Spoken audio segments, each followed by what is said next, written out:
بسم اللہ الرحمن الرحیم۔ السلام علیکم ناظرین، ابتدا کے ساتھ میں ہوں آپ کا میزبان سبوق سید۔ صبح بخیر۔ اللہ کرے کہ آپ کی صبح انتہائی خوشگوار رہے اور آپ دن بھر یوں ہی حشاش بشاش رہیں، ہنستے مسکراتے رہیں، کھلکھلاتے رہیں اور آپ کی زندگیوں میں کوئی غم نہ آئے۔ لیکن ہم جس معاشرے کے اندر رہتے ہیں، جس ماحول میں رہتے ہیں، تو وہاں کبھی کبھار ہمیں ایسی خبریں ضرور ملتی ہیں کہ جن سے ہمارا دل ڈوب جاتا ہے، ہم مایوس ہو جاتے ہیں، ہم بہت زیادہ پریشان ہو جاتے ہیں۔ اور میرا خیال ہے کہ اس بات میں بھی کوئی زیادہ پریشان نہیں ہونا چاہیے۔ انسان پیدا ہوتا ہے تو چیخ لگا کر اس دنیا میں آتا ہے، تو روتے ہوئے پیدا ہوتا ہے، تو کہتے ہیں نا بڑا روندو ہو گیا، تو ہم روتے رہتے ہیں کیوں ہماری کوئی نہ کوئی زندگی کے اندر اس طرح کی چیزیں ہمارے ساتھ جڑی رہتی ہیں۔ اور دوسری بات یہ ہے کہ خوشیاں حقیقت سے فرار کے نتیجے میں ہی حاصل ہوتی ہیں۔ اگر آپ حقیقت کی جانب متوجہ ہوں گے تو پھر آپ کو لگے گا کہ نہیں، وہ تو چہروں سے ہنسی اڑا دی جاتی ہے اور جو خوشگوار کیفیات ہوتی ہیں وہ ساری ختم ہو جاتی ہیں، تو ہم پھر آپس میں دوستوں کے ساتھ بیٹھتے ہیں، یہ راہ فرار اختیار کرتے ہیں۔ ہمارے ہاں آپ دیکھتے ہوں گے کہ جب کسی کی وفات ہوتی ہے تو پورا ماحول بڑا سوگوار ہوتا ہے، بڑا اداس ہوتا ہے، بڑا غمزدہ کرنے والا ہوتا ہے۔ اور پھر یہ کہا گیا کہ ان دنوں میں جس گھر میں ماتم ہوا ہو، سوگ ہو، تو اہلیان محلہ کا ہی فرض بنتا ہے کہ وہ وہاں پر ان کے گھروں میں چولہا نہ جلنے دیں اور وہاں پہ آپ کھانا بنا کر بھیجیں، ان کے مہمانوں کے ساتھ آپ ایسا سلوک کریں کہ وہ آپ کے مہمان بن کے وہاں پر آئے ہوئے ہیں اور گھر والوں کو تکلیف نہ دیں وہاں پہ۔ اور پھر جو دوست احباب ایسے موقعوں پر جاتے ہیں وہاں پہ، تو اصل میں وہ انہیں اس غم کی کیفیت سے باہر نکالنے کے لیے جاتے ہیں، اور وہاں جا کر آپ اس طرح کی گفتگو کریں، جو مرنے والا ہے اس کے خصوصیات بیان کریں، اس کی خوبیاں بیان کریں، اس کی زندگی کی اچھائیاں بیان کریں، تاکہ اس کے نتیجے میں لوگوں کے اندر بھی جذبہ پیدا ہو کہ وہ بھی ایک اچھے انسان بن سکیں اور معاشرہ ایک بہتر سمت جو ہے وہ گامزن ہو سکے۔ یہ اصل میں بنیادی ساری چیزیں تربیت سے متعلق رکھتی ہیں کہ ہماری معاشرے کے اندر تربیت کیسے ہو۔ ہم کیونکہ اس بات کا دعویٰ رکھتے ہیں کہ ہم مسلمان ہیں، اور ہم اس بات کا بھی الحمدللہ دعویٰ رکھتے ہیں کہ ہمارا دین ہماری ایک ایسی مزاج کی تشکیل کرتا ہے کہ ہم معاشرے کے لیے خیر کا نمونہ بن جائیں۔ اور ہم جب ان موضوعات پر گفتگو کرتے ہیں تو ہم یہ دیکھتے ہیں کہ جب یہ بات کی جا رہی ہوتی ہے، جب یہ واعظ و نصیحت کی جا رہی ہوتی ہے، ان موضوعات پر بات کی جا رہی ہوتی ہے، تو ہمارے نوجوان بہت دل لگا کر اور بہت غور کے ساتھ ایسی باتوں کو سنتے ہیں۔ عموماً یہ کہا جاتا ہے کہ پرانے قصے کہانیاں سنانے کی کیا ضرورت ہے، لیکن میں آپ کو بتاؤں کہ یہ قصے کہانیاں ہی ہیں کہ جب لوگ سنتے ہیں تو کنیکٹ کرتے ہیں۔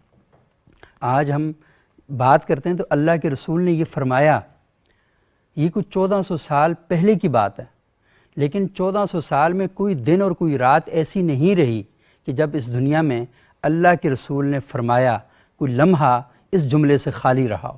ہر وقت یہ بات کی جا رہی ہے، ہم اپنے آپ کو کنیکٹ کرتے ہیں، اپنے آپ کو جوڑتے ہیں 1400 سالوں کے ساتھ، تو ہمیں بعض اوقات یہ فیل ہوتا ہے جب کوئی عالم دین، جب کوئی شخص ہمارے سامنے بیٹھ کر یہ کہتا ہے کہ اللہ کے رسول نے یہ کہا، تو جب وہ یہ بات کرتا ہے تو ہم یہ سمجھتے ہیں کہ جیسے اللہ کے رسول صلی اللہ علیہ وآلہ وسلم کی ذات مقدسہ کہیں جھلملاتی ہے ہماری نگاہوں کے سامنے، کہیں نہ کہیں آ جاتی ہے، پیار سے ہماری طرف دیکھتے ہیں، محبت سے دیکھتے ہیں۔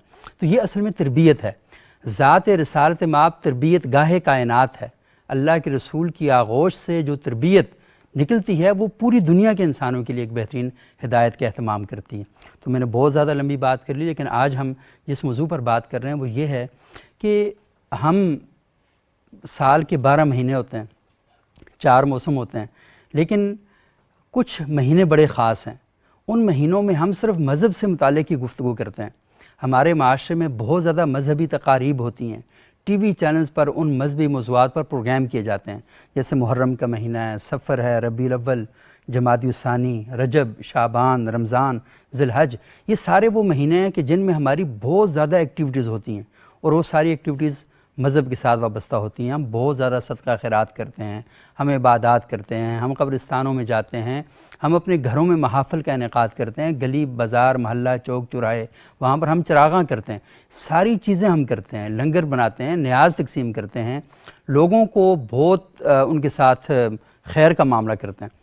ان ساری چیزوں کا ہونا اپنی جگہ پر ہے، اور پاکستان کے بارے میں یہ بات بھی کی جاتی ہے کہ شاید ہم صدقہ اور خیرات کرنے والی قوموں میں ایک نمایاں جگہ پر کھڑے ہوئے ہیں۔ لیکن ایک سوال یہ پیدا ہوتا ہے کہ جب یہ ساری تقریبات ہو رہی ہوتی ہیں، ان سارے موضوعات پر بات ہو رہی ہوتی ہے، کیا ان تقریبات میں، ان موضوعات میں، ممبر و محراب پر، گلی بازار میں، گھروں کے اندر اور ٹی وی اسکرین کے اوپر کیا لوگوں کی تربیت کے بارے میں، مذہب کے ساتھ تعلق تو پیدا کیا جا رہا ہے، مسلک کے ساتھ بڑا پرجوش تعلق تو پیدا کیا جا رہا ہوتا ہے، کیا یہ بات بھی کی جاتی ہے کہ ہم تربیت کیسے کریں، ایک اچھا انسان کیسے بنائیں، ایک باوقار انسان کیسے بنائیں، حالات کا مقابلہ کرنے والا اور عصر حاضر سے آشنا بندہ کیسے پیدا کریں؟ تو یہ بڑا اہم سوال ہے، بڑا بنیادی سوال ہے۔ تو آج اس موضوع پر ہم گفتگو کریں گے، اور ہمارے ساتھ موجود ہیں معروف عالم دین ہیں پروفیسر ڈاکٹر طاہر اسلام عسکری صاحب، بین الاقوامی علامہ اقبال اوپن یونیورسٹی میں شعبہ فکر اسلامی، تاریخ اور ثقافت میں یہ وہاں استاد ہیں۔ بہت شکریہ ڈاکٹر صاحب آپ یہاں تشریف لائے۔ ہماری دوسری معزز مہمان ہیں جناب راضیہ نوید صاحبہ، نائب صدر ہیں منہاج القرآن ویمن لیگ کی، اور بہت ہی گرفت رکھتی ہیں اپنے موضوعات پر گفتگو کرنے کے لیے۔ بہت شکریہ راضیہ صاحب آپ یہاں تشریف لائیں۔ ہمارے تیسرے مہمان ہیں جناب مولانا عامر ہزاروی صاحب، سوشل میڈیا پر بہت ایکٹیو ہیں، عالم دین ہیں، اور ان موضوعات پر بھی یہ بڑی بات کرتے ہیں۔ بہت شکریہ آپ تمام مہمانوں کا۔ راضیہ نوید صاحبہ، یہ بتائیے کہ آپ خود بھی ماشاءاللہ اس طرح کی تقریبات میں بہت ایکٹیو ہوتی ہیں، اور میں دیکھتا ہوں سوشل میڈیا پر کہ آپ تو ملک بھر میں دورے کر رہی ہوتی ہیں ان سارے جو ایکٹیویٹیز ہو رہی ہوتی ہیں، تو یہ جو ساری چیزیں ہو رہی ہوتی ہیں، لیکن یہ جو تربیت کا عنصر ہے یہ ہم دیکھتے ہیں کہ بہت کم ہے۔ کیا یہ بات درست بھی ہے یا نہیں؟ اللہم صلی علی سیدنا و مولانا محمد وعلی آلہ وصحبہ وبارک وسلم۔ بہت شکریہ سبوق صاحب۔ سب سے پہلے تو بہت میں نے کیونکہ آپ کا انٹرو سنا ہے تو بہت ہارٹ ٹچنگ ٹاپک میں اس کو کہہ سکتی ہوں کہ ایک حساب سے ہے، اور اللہ کرے کہ اس ٹاپک کے ذریعے ہم ایک بہترین میسیج پوری قوم تک پہنچانے میں کامیاب ہو سکیں۔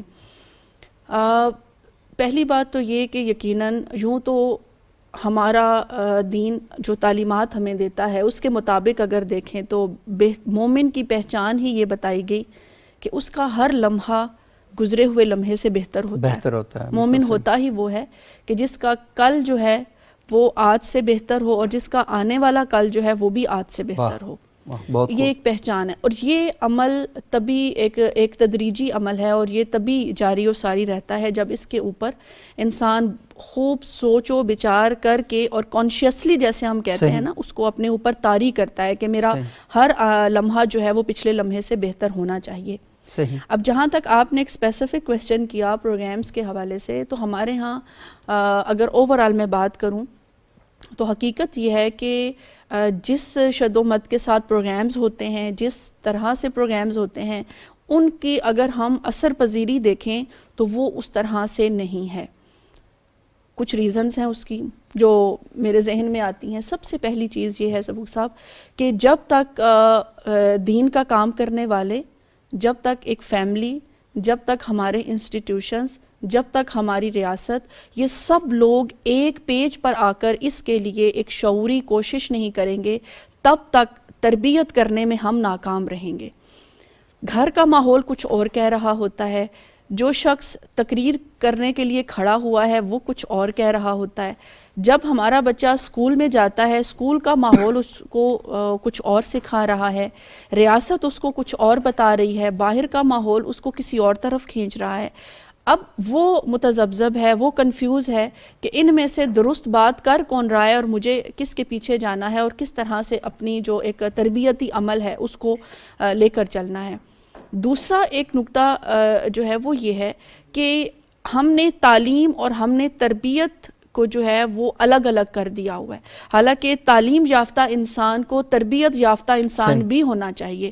جب ہمارا بچہ ایک اسٹوڈنٹ یونیورسٹی سے باہر نکلتا ہے تو وہ دکھ کے ساتھ کہنا پڑتا ہے کہ وہ تعلیم کے زیور سے تو ضرور آراستہ ہوتا ہے، وہ اپنی جو ڈگری لینے کے لیے گیا تھا وہ لے کر ہی وہاں سے نکلتا ہے، لیکن جب ہم تربیتی اعتبار سے اس کو دیکھتے ہیں تو وہ اپنی اس ڈگری اور اس معیار کے اوپر پورا اترتا ہوئے میں نظر نہیں آتا، کیونکہ ہماری پرائیورٹی میں کہیں نہ کہیں تعلیم تو ہے، تربیت نہیں ہے۔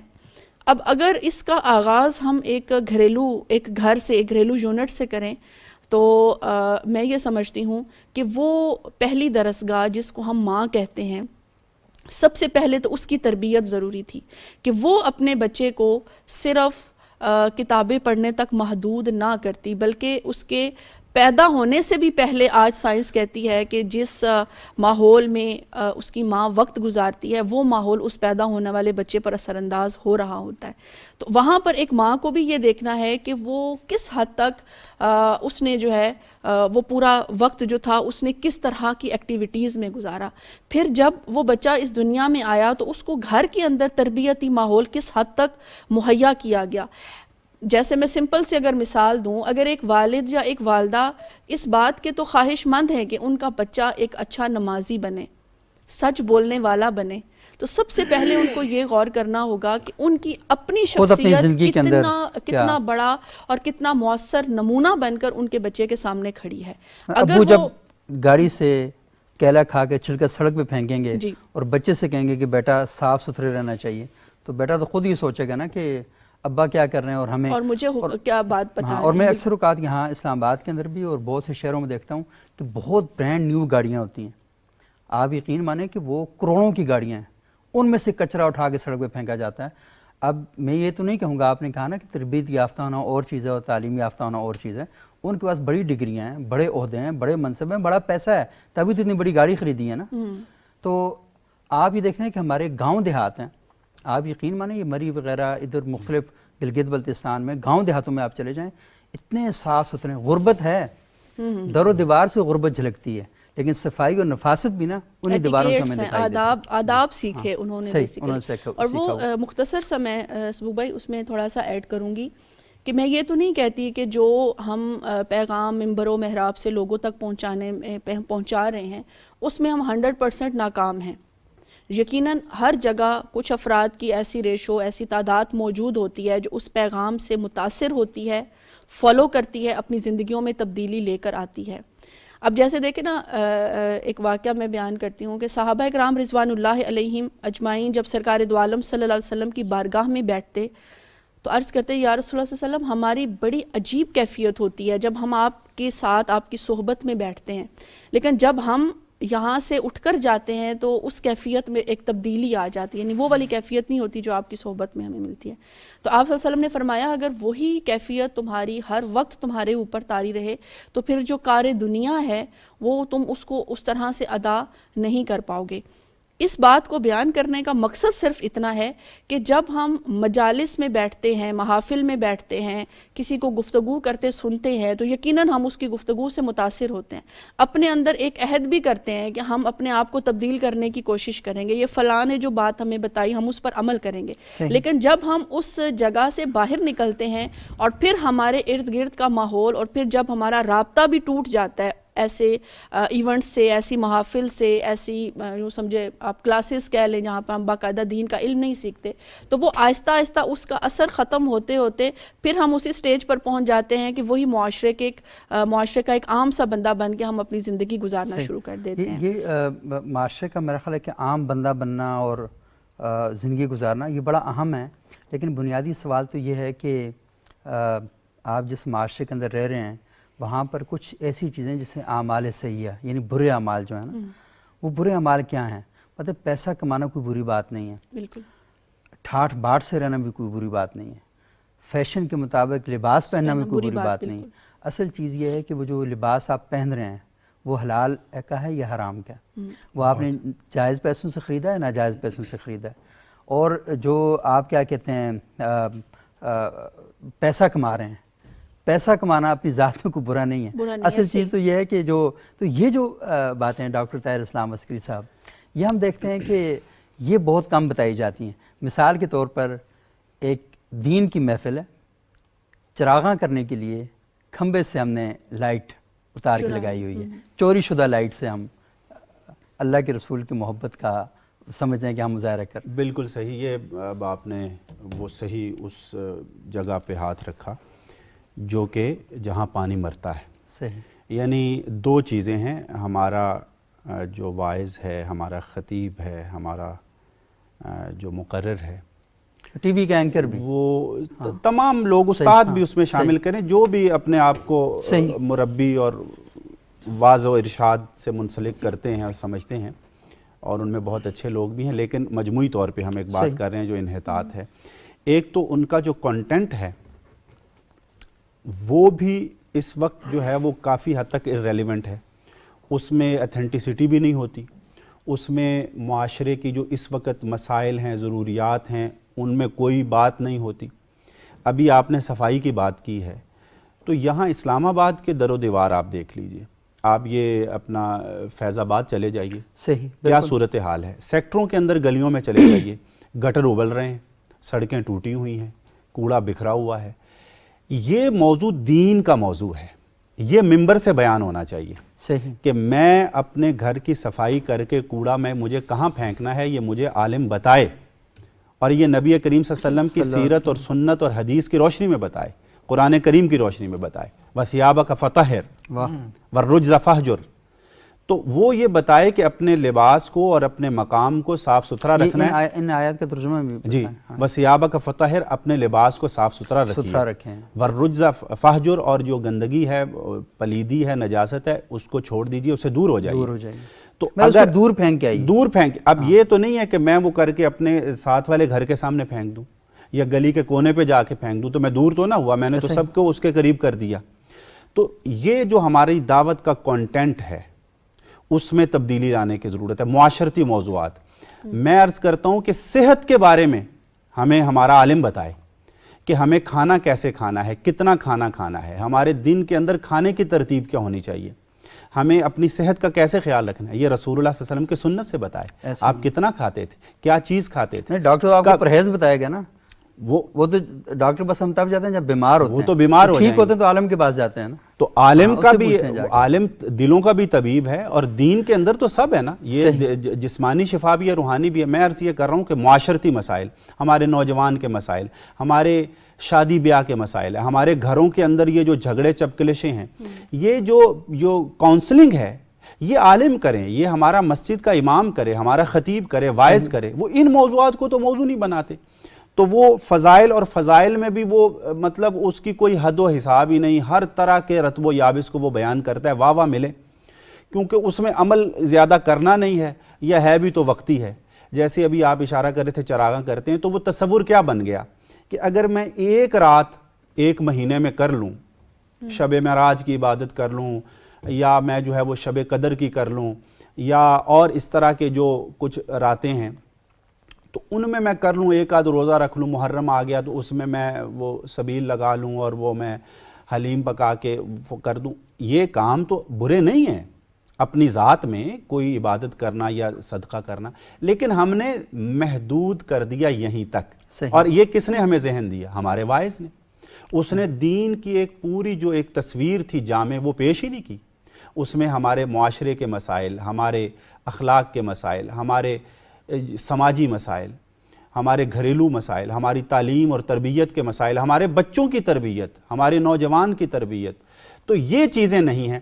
اچھا، اقبال نے حکیم الامت ہم ان کو کیوں کہتے ہیں؟ صحیح، واعظ قوم کی وہ پختہ خیالی نہ رہی، برق طبی نہ رہی، شعلہ مقالی نہ رہی، رہ گئی رسم اذاں روح بلالی نہ رہی، فلسفہ رہ گیا تلقین غزالی نہ رہی، مسجدیں مرثیہ خواں ہیں کہ نمازی نہ رہے، یعنی وہ صاحب اوصاف حجازی نہ رہے۔ یعنی یہاں تعداد کی بات نہیں ہے، تعداد اب مغرب کی نماز چلے جائیں تو بھری ہوتی ہے مسجد، صاحب اوصاف حجازی، یعنی وہ جو دین روح پیدا کرتا ہے، جو مقصد ہے اس عبادت کا، ان الصلاۃ تنہی عن الفحشاء والمنکر، تو نماز پڑھ کے میں جا کے پھر وہی برے کاموں میں مشغول ہو جاؤں، تو پھر اس کا مطلب ہے میں نے نماز کے مقصد کو نہیں سمجھا۔ اللہ کی یاد اگر میرے دل میں نہیں بستی، روزہ رکھ کے تقوی میرے اندر پیدا نہیں ہوتا، ذکر کر کے میرا جی جو ہے وہ دنیوی جھمیلوں سے اچاٹ ہو کے اللہ کے ساتھ لو نہیں لگتی، تو کوئی فائدہ نہیں۔ اگر معراج کی رات پوری رات عبادت بھی کر لی اور اگلے دن پھر جھوٹ بولتا رہا، لوگوں کو دھوکہ دیتا رہا اور ان کے غصب کرتا رہا ان کے مالوں کو، اور کم تولتا رہا، جھوٹ بولتا رہا، وعدہ خلافی کرتا رہا، ہمسائے کو اذیت پہنچاتا رہا، دھوکہ دہی کا، تو کیا مقصد؟ رمضان میں روزہ رکھ کے اور صبح دفتر 11 بجے جاتا رہا، اور 11 بجے جا کے 2 بجے اس نے کہا میٹنگ آج میرا روزہ ہے، اور پھر شام کو گھر میں افطاری کے لیے بیٹھا رہا، اور یہ سوچا ہی نہیں کہ میں لوگوں کی کتنی اذیت کا مبتلا کر رہا ہوں۔ تو یہ مختصراً بات یہ ہے، دوسرے مہمانوں کی طرف بھی جائیں گے، کہ جو مقصد تھا اس عبادت کا. یہ عبادات ہیں, روزہ ہے, صدقہ ہے, ذکر ہے, تہجد ہے, نوافل ہیں, تلاوت قرآن ہے, لیکن بھائی ان کا مقصد بھی تو سمجھو, اس کو اپنے اندر پیدا کرو. تو میں سمجھتا ہوں کہ اگر ان ساری چیزوں کو ختم نہ کریں, یعنی نوافل پڑھوائیں لوگوں سے, لیکن یہ بتائیں کہ نفل پڑھنے کے بعد تمہارے اندر یہ تبدیلی پیدا ہونی چاہیے. بھائی آپ ایک دوا کھا رہے ہیں, آپ ایک غذا کھا رہے ہیں, اور وہ مولانا مودودی نے بڑی خوبصورت مثال دی کہ آپ کھانے کھاتے ہیں بڑے طاقت, گوشت کھا رہے ہیں اور دودھ پی رہے ہیں, پھل کھا رہے ہیں, لیکن کھا کے جب پورا پیٹ بھر گیا, حلق میں انگلی ڈالی, سب قے کر دی, تو آپ کے جسم کا حصہ نہیں بنے گی وہ, آپ کی صحت جو ہے وہ نہیں ہوگی, آپ تو لاغر ہو جائیں گے. آپ کہیں کہ میں کھاتا تو بہت ہوں, بھئی اس کو ہضم بھی کرو, اس کو جسم کا حصہ بھی تو بناؤ. تو ان عبادات کو, ان تعلیمات کو, اذکار کو اپنے کردار کا حصہ بناؤ, اور وہ چھلکے, اور وہ پھر پوری دنیا تک وہ جو رحمت ہے, وہ فیضان ہے, وہ پہنچے. صحیح. اچھا, بہت خوبصورت گفتگو کی اور بڑی بنیادی باتیں ہیں, اور وہی بات ہے کہ ہم جو پروگرام کا بنیادی مقصد ہے وہ بھی یہی ہے. اچھا عامر ہزاروی صاحب, یہ جو مذہبی ایام ہیں, یہ جو جن مہینوں کا ذکر کیا, کو تقریباً 8 مہینے, یہ 8 مہینے جب بھی ہم ان کا ذکر کرتے ہیں یا ہمارے علماء اکرام گفتگو کرتے ہیں, تو ہر مہینے کے اندر قربانیاں جڑی ہوئی ہیں. محرم الحرام کا مہینہ آتا ہے, سیدنا امام حسین رضی اللہ تعالیٰ عنہ, سیدنا عمر فاروق رضی اللہ تعالیٰ عنہ, ذی الحج کے مہینے میں سیدنا عثمان غنی رضی اللہ تعالیٰ عنہ, جمادی الثانی میں حضرت ابوبکر صدیق رضی اللہ تعالیٰ عنہ, پھر رمضان میں حضرت علی رضی اللہ تعالیٰ عنہ. تو یہ ہمارے خلفائے راشدین, امہات المؤمنین, اہل بیت الزام, صحابہ اکرام, ہم ان کا ذکر کرتے ہیں نا ان ایام میں, اللہ کے رسول صلی اللہ علیہ وسلم کی پیدائش کا ذکر کرتے ہیں. تو ان سب شخصیات کے ساتھ جو سب سے پہلی چیز جڑی ہوئی ہے وہ ہے قربانی. اور قربانی کس کے لیے؟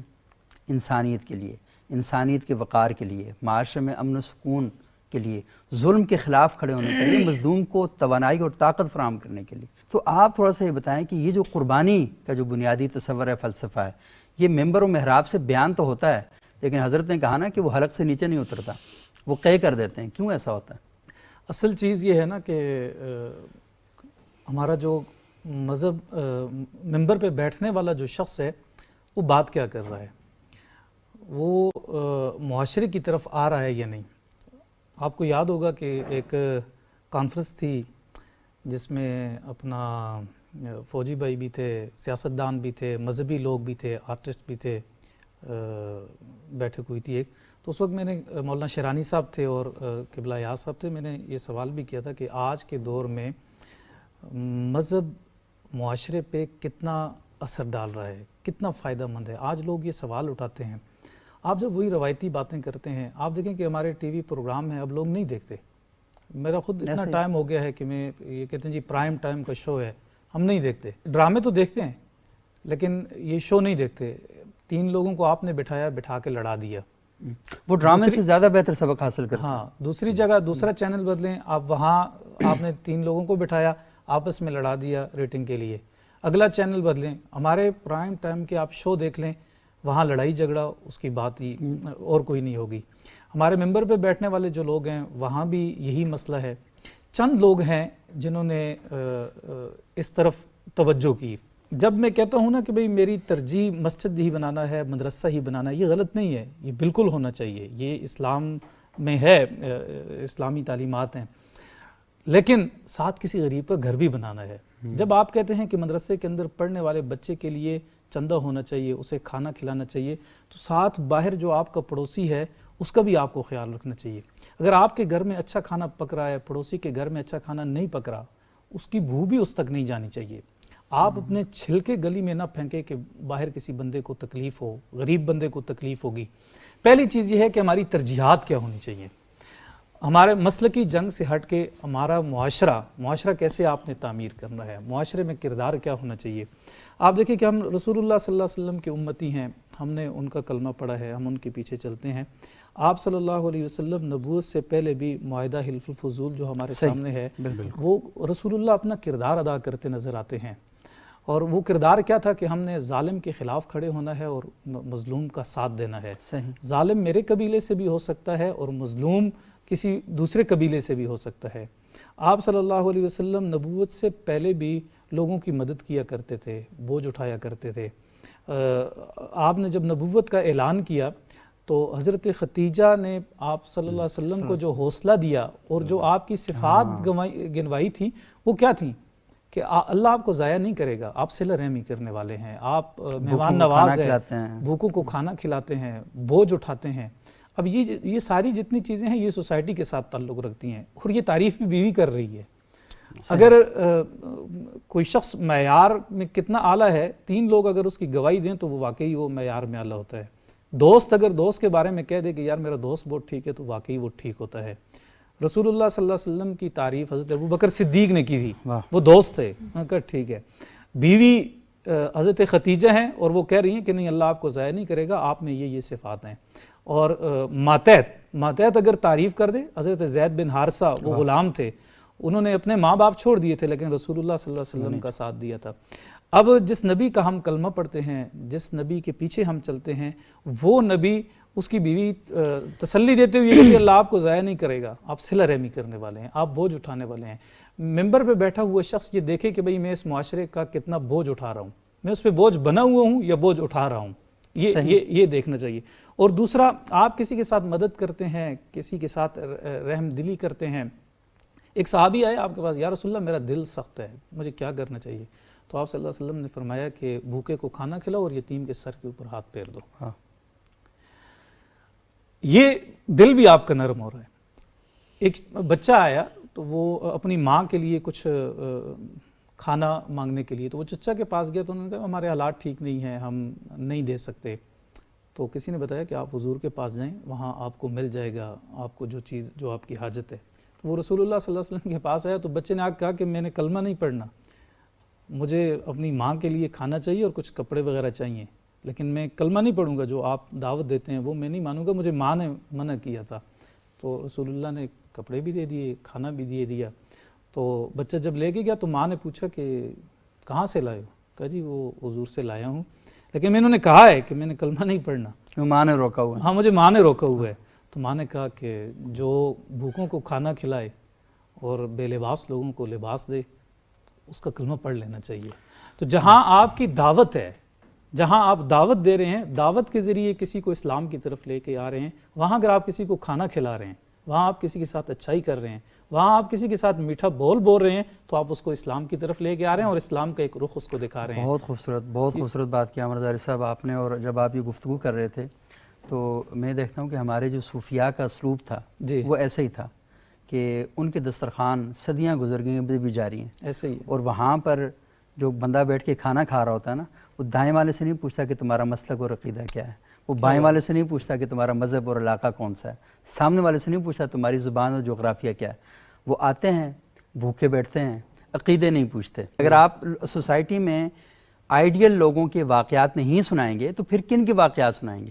وہ ترجیحات ذہن کی بات ہوتی ہے نا، کہ اب ضروری تو نہیں ہے کہ ہر شخص ایک ہی طرح کا وہ کتاب کی بات ہی سمجھے، وہ فلسفی کی بات بھی سمجھے۔ اب عام لوگوں سے اگر آپ نے مخاطب ہونا ہے تو سادہ سی بات ان کی زبان میں بات سادہ سے قولوا قولا سدیدا ہے، سیدھی بات جو ہے نا وہ لوگوں کے ساتھ کرنی چاہیے۔ ایک وقفہ لیتے ہیں ناظرین، وقفے کے بعد دوبارہ آپ کی خدمت میں حاضر ہوتے ہیں۔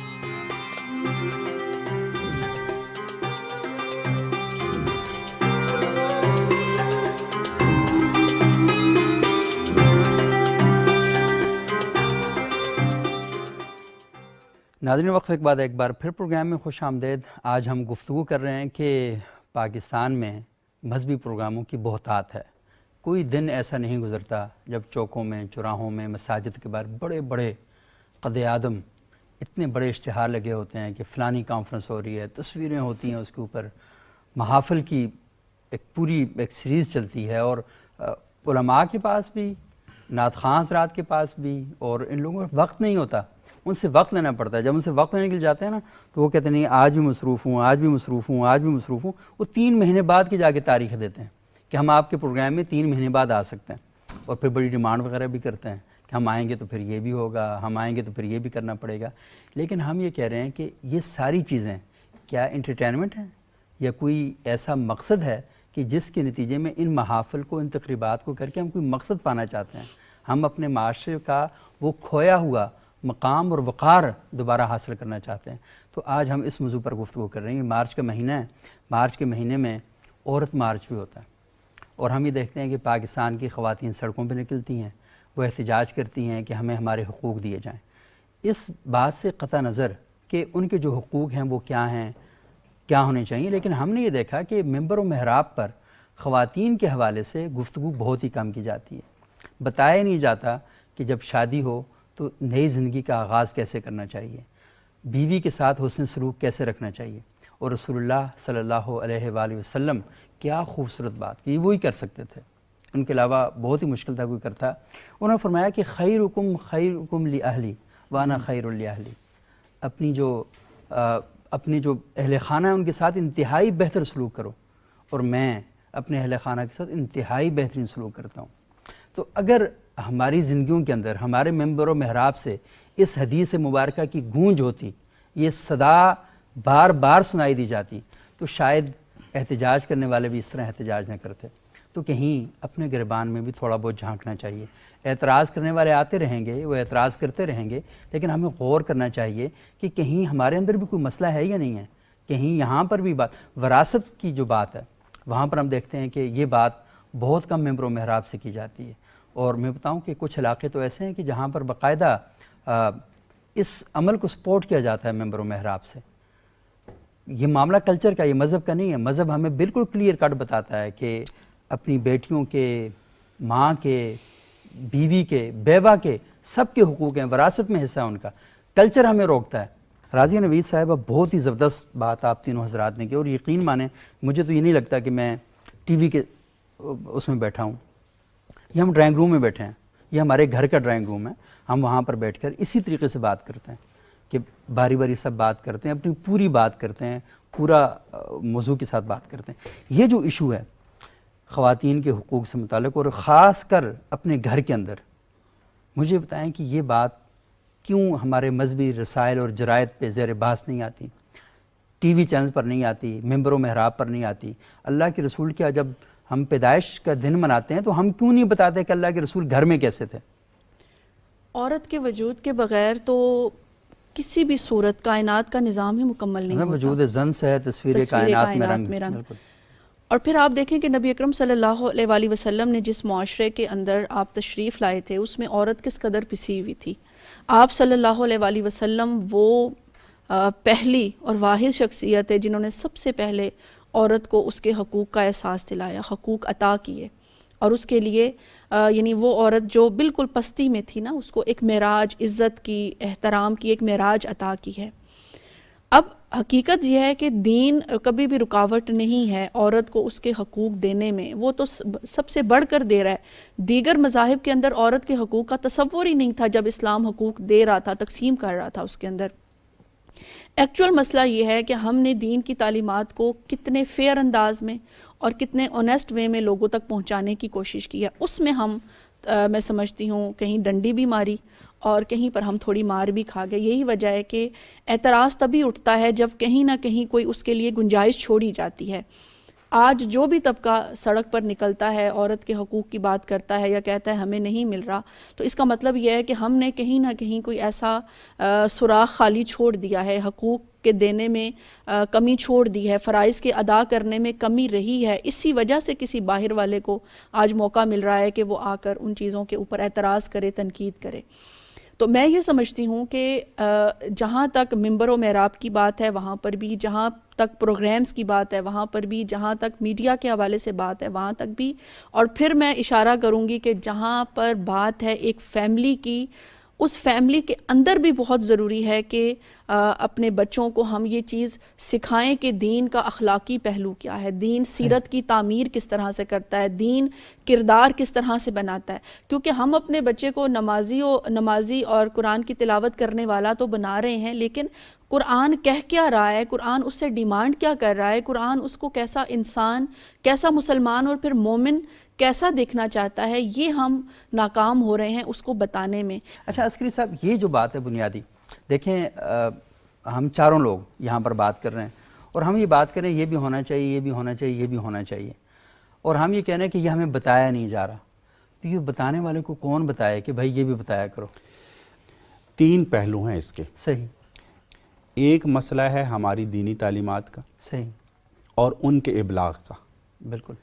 یہاں پہ ٹھیک ہے کہ ہمیں مزید قوت کے ساتھ اس کو بیان کرنا چاہیے, اس کا ابلاغ اور ہونا چاہیے, تربیت پہ بات ہونی چاہیے, علماء کو زیادہ اس کو فوکس کرنا چاہیے, اور جتنا وہ اپنے خطبات میں پہلے اس کو بیان کریں اس سے اس کو بڑھانا چاہیے. صحیح. بالکل ٹھیک بات ہے. دوسرا مسئلہ جو ہے وہ ہے ہمارے کلچر کا. آپ نے بڑی خوبصورت کی, اور میں آپ کو آپ کی اس بات کی تائید کے طور پہ عرض کروں کہ ابھی کوئی 1-1.5 ماہ پہلے ایوان صدر میں پروگرام ہوا, اسی خواتین کی تعلیم موضوع تھا. صحیح. مجھے بھی انوائٹ کیا. وہاں پہ کوہستان کے علماء کو بھی انہوں نے بلایا. صحیح. کوہستان کے ایک عالم دین نے, مجھے اب ان کا نام یاد نہیں, لیکن انہوں نے باقاعدہ طور پہ مجمع میں یہ گفتگو کی کہ ہم بھی ڈرتے ہیں اگر ہم یہ کہیں کہ بچیوں کو اسکول جانا اور کالج جانا الاؤ ہے اور اس میں کوئی مسئلہ نہیں, تو ہمارے اپنے ہی گھروں کے اندر جو بزرگ بڑے ہیں یا جو پرانے علماء ہیں وہ ہم پر سختی کرتے ہیں, اور ہم کھل کے یہ بات وہاں نہیں کر سکتے. یہ مسئلہ ہے کلچر کا, اور یہ ہماری اس خطے کی پوری ایک تاریخ ہے. صحیح. جو کہ یہاں پر جو ڈومیننٹ تہذیب تھی اسلام کے آمد سے پہلے, ٹھیک ہے, ان کا اگر آپ دیکھیں تو وہ ستی کیا تھی کہ وہاں پر عورت جو ہے وہ مرد کا ضمیمہ بھی نہیں ہے, وہ بالکل اس کی جوتی کی طرح ہے کہ اگر وہ مرد چلا گیا تو اب اس کی زندگی کا جواز ہی باقی نہیں رہ گیا, اس کو اس کے ساتھ آگ کی چتا میں جلاؤ. اس ذہنیت کو بدلنے پہ وقت لگے گا, ہزاروں سال کی جو سوچ ہے اس کو تبدیلی پر بھی ایک عرصہ لگے گا. صحیح. تو دوسرا مسئلہ یہ کلچر کا, میں نے آپ کو مثال دے دی, اور یہ ہمارا جو سارا بیلٹ ہے, اسی طرح جنوبی پنجاب میں, سندھ اندرون میں جہاں بھی جاگیرداری ہے, وڈیرا سسٹم ہے, قبائلی نظام ہے, وہاں پہ پنجاب کی حد تک الحمدللہ کافی حالات بہتر. تو یہ کلچر کو آپ نے نہیں دیکھا. تیسرا جو رخ ہے اس کا, سر یہ جو مارچ کی آپ نے بات کی, میڈم نے بھی کہا اور میں بالکل پوری ذمہ داری سے کہتا ہوں, ہم یہ سمجھتے ہیں کہ اس کی شادی کا مسئلہ ہو خاتون کا, اور میں آپ کو علماء کے فتاویٰ جو قدامت پسند علماء ہیں, سعودی عرب کے شیخ ابن عثیمین کا میں کل پرسوں پڑھا تو انہوں نے کہا کہ والد کے لیے یہ جائز ہی نہیں ہے کہ وہ بیٹی کی رضامندی کے بغیر اس کا رشتہ کرے, خواہ وہ جو ہے وہ باکرہ یعنی کنواری ہو جس کی شادی پہلے نہیں ہوئی, چاہے پہلے اس کی شادی ہو کہ وہ طلاق یافتہ یا بیوہ ہے, جس کو سیبہ کہتے ہیں. یعنی علماء کا یہ فتویٰ ہے, فتویٰ ہے, یہ جائز ہی نہیں ہے, مرضی کے بغیر شادی نہیں ہو سکتی, ہو ہی نہیں سکتی, حدیث ہے اس کے پیچھے. مسئلہ جو تیسرا ہے وہ ذرا سمجھیں, وہ مسئلہ ہے ویسٹرن سیولائزیشن کی یہاں پر جو ہے وہ اس کو امپورٹ کرنا. صحیح. سر یہاں پر پھر ہمارا اختلاف آئے گا. صحیح. جو سلوگنز ہیں, جو نعرے ہیں, اور جو حقوق آپ نے شروع میں ایک بات کر دی تھی کہ حق کیسے متعین ہوتا ہے, نہیں سر, حق متعین ہوگا ہمارے نظر میں کتاب و سنت سے. کتاب و سنت سے ہمارے لیے وہی ہے. اگر کوئی یہ سمجھتا ہے کہ کسی اور بنیاد پر تو پھر وہ اس کا معاملہ ہے. صحیح. اور پاکستان میں بھی آپ آئین پاکستان جو ہے کتاب و سنت کا یہ پابند ہے, تو یہاں پر وہی بات ہوگی جو کتاب و سنت, آپ دلیل سند لائیں کتاب و سنت سے. جتنے حقوق اسلام نے عورت کو دیے ہیں وہ آپ مطالبہ کریں, ہم آپ کے ساتھ ہیں, میں بھی پلے کارڈ اٹھا کے کھڑا ہو جاؤں. تو ہم یہ کہتے ہیں کہ شریعت اور اسلام کے دائرے میں, آئین پاکستان کے دائرے میں جتنے حقوق خاتون کے ہیں, اگر وہ ان کی وائلیشن ہو رہی ہے ہم اس کو کنڈیم بھی کرتے ہیں, اور ہم ان لوگوں کے ساتھ ہیں جن کے حقوق پائمال ہو رہے ہیں. ایسے یہ بات لیکن ہم ان کو کاؤنٹر کریں گے جو ویسٹرن سیولائزیشن کے ایجنڈے پہ یہاں پہ بات کریں گے, اچھا یہ فیمینزم کے ایجنڈے پہ بات کریں, اس کو ہم نہیں کریں. عسکری صاحب آپ کی بات درست ہے, لیکن ہم یہ دیکھتے ہیں کہ یہ باتیں ہمارے جو طبقہ ہے اس کی طرف سے اس وقت آتی ہیں کہ جب وہاں سے کوئی ایکشن ہوتا ہے, یعنی ہم انیشیٹو نہیں لیتے, جو ہی وہاں سے آتا ہے پھر ہم حجاب ڈے بھی منا لیتے ہیں, پھر ہم اس وقت عورت کے حقوق کے لیے بھی نکل آتے ہیں, لیکن پہلے ہم پارلیمنٹ میں موجود ہوتے ہیں, ہم ممبر و محراب پر بھی موجود ہوتے ہیں, جب آگ لگ رہی ہوتی ہے, بھڑک رہی ہوتی ہے, اس کے شعلے آسمان سے باتیں کرتے ہیں, وہ پھر وہاں سے جب اختلاف پیدا ہوتا ہے پھر اس وقت ہم ایکٹیو ہوتے ہیں. لیکن یہ بڑا اس سے اتفاق کیے بغیر چارہ نہیں, ہماری مذہبی قیادت کو سمجھنا ہوگا اور ان ایشوز کو آگے لانا ہوگا, خود اٹھانا ہوگا. یہ بالکل ہاں, تو اس کے پھر شاید یہ بہت سے پرابلم یہاں پیدا ہی نہ ہو. اچھا عامر زاہری صاحب, کیونکہ وقت بہت کم ہے, مجھے آپ یہ تھوڑا سا بتائیں کہ یہ جو ہم بات کر رہے ہیں کہ یہ اصل میں یہ ساری باتیں وہ ہے نا, دیکھنا یہ ہمارے معاشرے کے ایشو ہیں نا, ہم کتنا ان کو وقت دیتے ہیں. ممبر و محراب پر بھی مجھے پتا ہے ابھی تک جتنی بھی تقریریں ہوئی ہیں نا مخالفت میں, وہ سارا یہ جو عسکری صاحب نے تو بہت خوبصورت باتیں کی, 3 پورا بتایا نا کہ تعلیمات کیا ہیں، ہمارا ابلاغ کا ایشو کیا ہے، پرابلم کیا ہے، اور پھر مغرب کے ایجنڈے کی وہ بات بھی کر رہے ہیں. لیکن میں یہ کہہ رہا ہوں کہ یہ باتیں کیوں نہیں ہوتی؟ مطلب ہمارا یہ جنون مسئلہ ہے. مجھے بتائیں کہ ہم تاریخ کے واقعات کی بنیاد کے اوپر یہاں جنگ و فساد برپا کر رہے ہیں. ہم یہ کیوں نہیں کرتے کہ میرے معاشرے کا یہ زندہ مسئلہ ہے، یہ کیوں نہیں ممبر و محراب پہ ڈسکس ہوتا؟ دیکھیں میں یہی والی بات ہم بھی کر رہے ہیں. ایک تو یہ ہے، یعنی یہ جو ہے یہ ہمارے ایشیا کا جو خطہ ہے، اس کے حوالے سے میں نے کہا کہ بھئی یہاں عورتیں حکمرانی کر کے گئی ہیں، صحیح ہے، اور اب بھی ہیں. اور دوسری طرف اسلام کی جہاں تک بات ہے، یہ کہتے ہیں بھئی اسلام نے عورتوں کو حقوق بھی دیے ہیں، لیکن ہم جو مکہ کا کلچر ہے اس کو بھی دیکھتے ہیں تو حضرت ختیجہ کاروبار کیا کرتی تھی. بالکل. حضرت خولہ وہ عطر فروش تھیں، وہ عطر بیچا کرتی تھی. اور حضرت اسماء بنت ابی بکر جو ہے وہ زراعت کا شعبہ کیا کرتی تھی. حضرت زینب دستکاری کا کام کیا کرتی تھی. آپ دیکھیں عرب میں حضرت ختیجہ نے رسول اللہ کو نکاح کا پیغام بھجوایا تھا. ایسے ہی حضرت علی رشتہ خود مانگنے کے لیے گئے تھے. لیکن کیا یہاں یہ ہو سکتا ہے؟ یہ نہیں ہو سکتا. آپ ہندو کلچر دیکھیں، وہ بھی یہ ہے. ہمارے یہاں عورتوں کے معاملات ہم یہ کہہ رہے ہیں کہ یہ ساری باتیں، مسئلہ یہ ہے نا کہ ہم یہ کہہ رہے ہیں جہاں پر ہمیں لگتا ہے کہ کلچر ہماری راہ میں رکاوٹ بن رہا ہے، ہم تو جوتے کی نوک پہ اڑا کے رکھ دیتے ہیں. لیکن جہاں پر دیکھتے ہیں کہ نہیں خاتون آ جاتی ہے یا ہمارا کوئی پبلک انٹرسٹ نہیں ہوتا، وہاں پر ہم اس بات کو بیان نہیں کرتے. میں یہ نہیں کہہ رہا کہ یہ چیزیں نہیں ہیں، یہ چیزیں موجود ہیں، لیکن ایشو یہ ہے کہ ممبر و محراب سے، ہمارے ٹی وی چینل سے، ہماری سوسائٹی میں یہ باتیں بیان نہیں ہو رہی. اصل بنیادی بات یہ ہے کہ جو تربیت کے مراکز ہیں وہاں سے یہ باتیں ہونی چاہیے، ابلاغ ہونا چاہیے. بہت شکریہ راضیہ نوید صاحبہ، ڈاکٹر طاہر اسلام عسکری صاحب، جناب عامر ہزاروی صاحب. ہماری بہت زبردست گفتگو آج رہی، اور لازمی یہ گفتگو ایسی نہیں ہے کہ جسے آپ یہ کہہ سکیں کہ گفتگو ختم ہو گئی ہے. گفتگو اصل میں شروع کرنے کے لیے ہوتی ہے. تو تھوڑی سی ہم یہاں پر کر چکے ہیں، باقی آپ اپنے ڈرائنگ روم میں کریں، اپنے گھروں کے اندر کریں، اپنے کلاس روم میں کریں. اس گفتگو کو آگے جاری رکھیں، اور صرف ایک بات کا خیال رکھیں، گفتگو کریں، مار کٹائی نہ کریں. ہمارے ہاں کلچر بن چکا ہے کہ ہم 5 منٹ گفتگو کرتے ہیں، 6 منٹ لاتے ہیں اور گھونسے شروع کر دیتے ہیں. بس مکالمہ کرنا ہے، بات چیت کرنی ہے، اور بات چیت آپ کرتے رہیں گے تو مسائل پیدا بھی ہوتے جائیں گے اور مسائل حل بھی ہوتے جائیں گے. اگلے پروگرام تک کے لیے اجازت دیجیے گا. بہت شکریہ.